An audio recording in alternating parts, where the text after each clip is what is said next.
Actually tried to make a post about this last night on Facebook, and oddly, it was like I'm in the middle of typing things, and because of the key phrases and the words that I was using, I don't know if I was just being actively blocked or what it was, but I'm in a situation where the words that I'm typing, the paragraph goes away.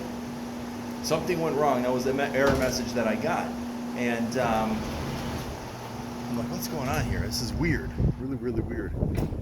Anyhow, here's what I want to make the video for. Was simply this little thing right here. It's a nickel. Okay, maybe you can see this. This is a 1976 nickel. Okay, and here's why. A little windy. I hope the audio still comes through.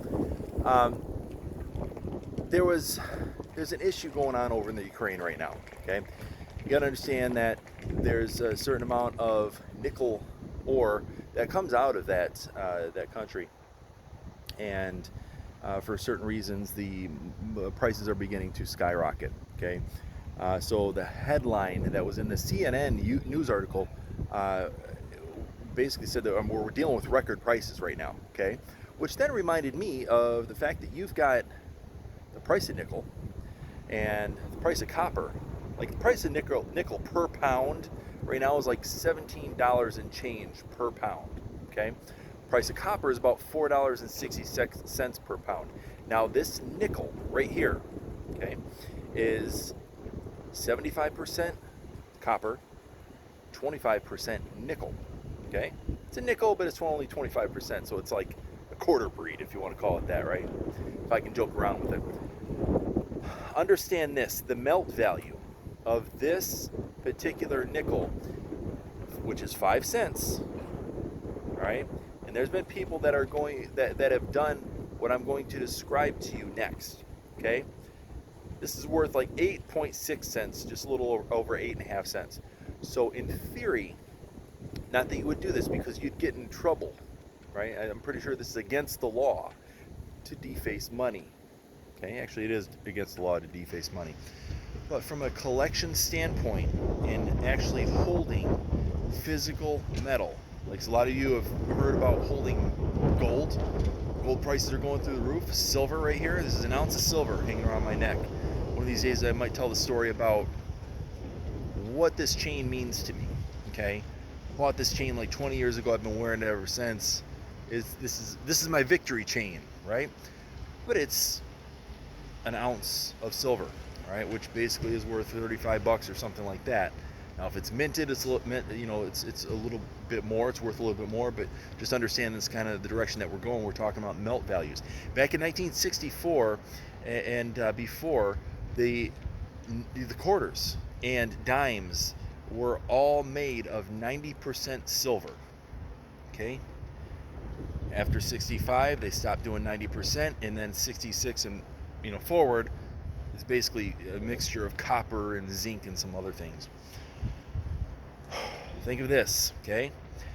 If you were living back in 1964 and silver was dirt cheap, in fact, it was so cheap they were making quarters out of it.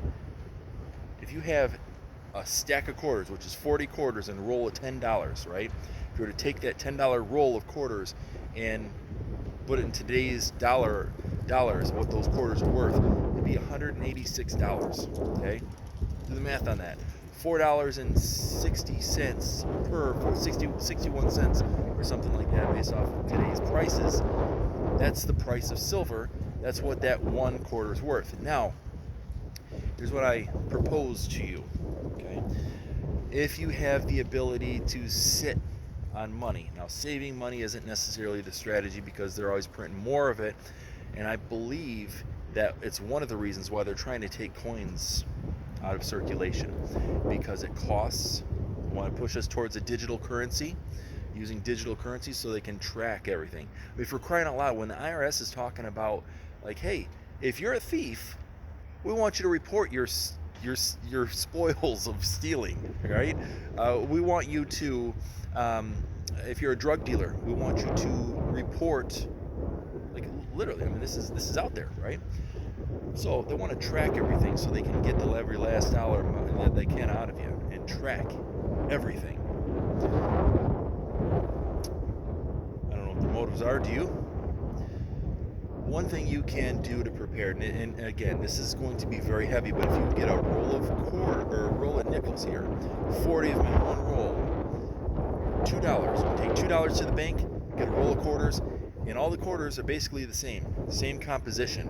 Okay, and that roll of nickels rather is worth $3.73. So basically, it's 70%, a little over 70% instant return on your money if you hold. Now you can't take these to the refinery because nobody's going to buy that. But if it's something that is discontinued, what are they going to do? Discontinued currency. Just a thought. Okay, a way to store wealth. It's gonna be heavy.